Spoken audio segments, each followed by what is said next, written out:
the privileges you have. For instance, I have the right to go to Israel anytime I want and claim citizenship, and I will get privileges, access to land, access to grants, and so on and so forth. But, for instance, Yasser over there, who was a Palestinian, he may have been born there, his family may have been born there, they have no such rights because they are not Jewish. Now, anyone tell me that that is not racist, and I will say that's double Dutch, that's illogical, that simply does not make sense.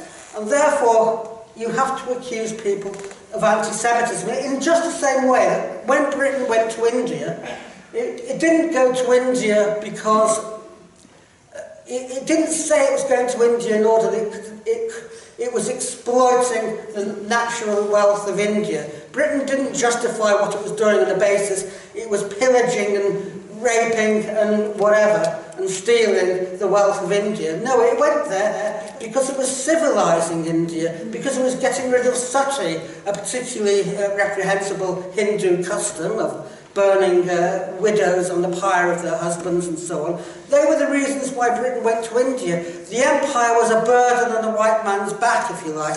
It was the land where the sun never set. And some people said that was because God never trusted the British. But that was by the by.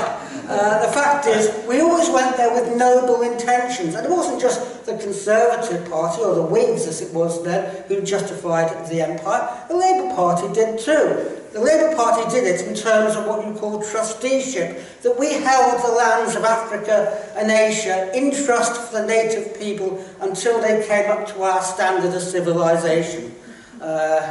We won't go there. I think we all understand what that means. And it's the same with anti-Semitism today. So when America supports Israel, it doesn't, or Britain supports Israel, it doesn't do it because of its colonization.